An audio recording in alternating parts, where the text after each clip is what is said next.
Hey everyone, Mike here, back with another Mannys staff pick, and today I want to show you the Mackie DLZ. It's an amazingly flexible mixer, audio interface, and recorder designed primarily for podcasters, streamers, content creators, videographers, anyone who wants to combine a multitude of audio signals and get them ready for broadcast and recording. Now, right off the bat, you can see this thing is pretty big, and I actually love that. You know, you've got this great big touchscreen up the top here.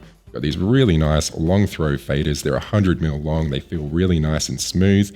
And all the controls are nice and big and easy to read and really easy to find at a glance in the middle of a session. Now, usually I'm wary of any gear that claims to be for beginners through to professionals, but Mackie have really made that their goal here and gone about it in a pretty unique way. We jump over to the settings screen and go to our control mode. You can see there's 3 different modes. You've got Easy, Enhanced, and Pro mode. In Easy mode, the controls are really streamlined, and you've got automated setup features that will get you going with a minimum of fuss. At the other end of the spectrum, in Pro mode, we've got a lot more kind of industry standard production features. Like if we jump into the channel strip here, we've got a de-esser, a compressor, a gate, an EQ, and we've got some effects as well, like reverb. My first thought when I saw these different modes was how good this could be in the classroom. You know, you could start students off with easy mode and get them used to kind of the basics of audio production and setting up microphones, work them into enhanced mode and up to pro mode. It could be a really cool learning tool. Another great feature of the DLZ is the auto mix function. And this allows you to give each of your 4 microphone channels a priority. So say you've got a podcast going and you've got a host and 3 guests, and things are getting rowdy. They're all yelling over the top of one another. Well, if your host has the highest mic priority, when they talk, the other channels will be lowered. So the host will be able to kind of put the conversation back on track. Checking out the connections around the back of the unit, we've got 4 microphone inputs and 4 headphone outputs controlled by these 4 knobs here when you're in overview mode, 2 1/4-inch line level inputs, 1/4-inch speaker outputs, a stereo mini jack input, a USB-C port for streaming audio to and from your PC, a USB port where you can plug in a drive to record to or access media to play back, and same goes for an SD card via the SD card slot here.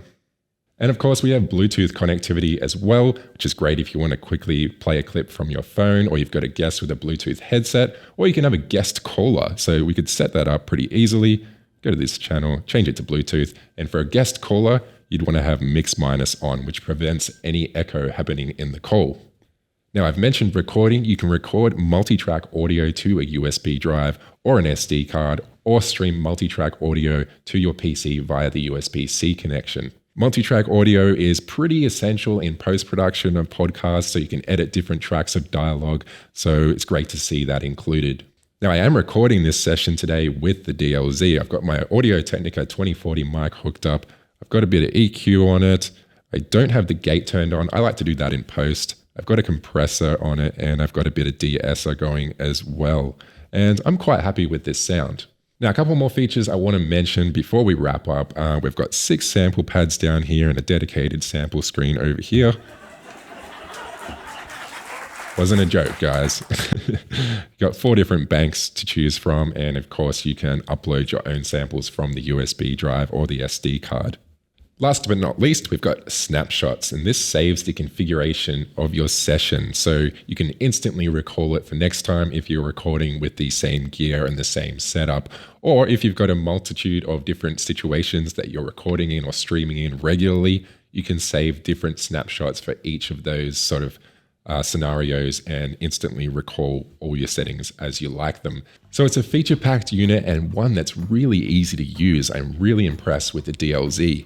You know, it's amazing how simple these complex audio routings have gotten over the last few years. With the DLZ, we can grab audio from microphones, from Bluetooth audio, from USB.